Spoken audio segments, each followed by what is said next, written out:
Now what we're going to do is we're going to solve some of these parallel line problems. When I look at my first example here, I almost see a sideways F. And when I have a sideways F, I know that these corresponding angles, these inside angles, are the same. So in your mathletics, they're asking, there's two questions when you solve each one. It'll actually ask you, well, what kind of angles are these? You're going to have to actually click on corresponding.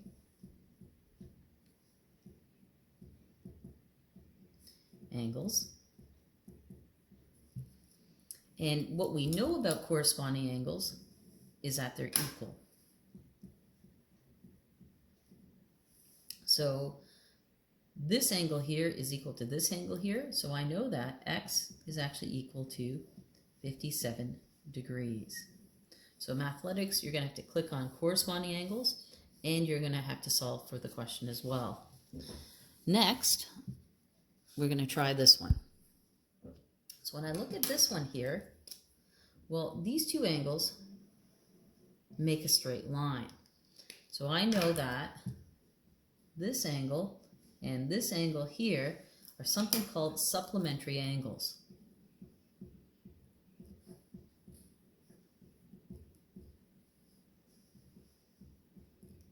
Angles. And supplementary angles, they actually add to be 180 degrees.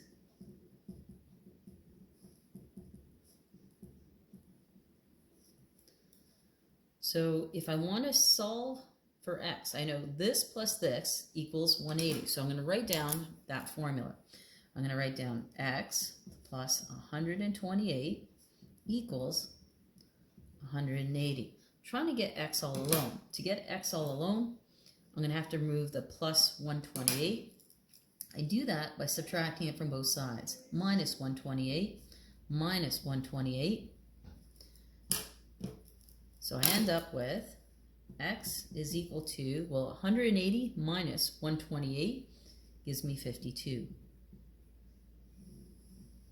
So when you're solving this in the mathletics, not only do you have to solve for the angle, but they're going to ask you, well, what kind of angles are they? So when you have a straight line and they add to give you 180 degrees, we know they're supplementary. Our last example is this one here. When I look at this one, I see a Z. And what I know about a Z is there's something, they're called alternate angles.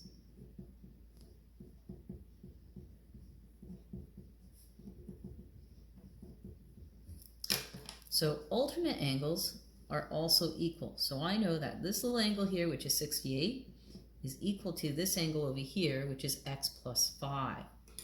So alternate angles are equal. And when you're in mathletics, they'll ask you, well, what is x plus 5 equal to? So the first thing they're going to ask, switch colors, is x plus 5 is equal to something.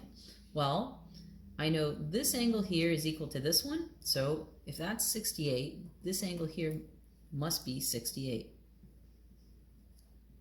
So that's one thing you have to answer. But then they're going to take it another step and say, well, what's x?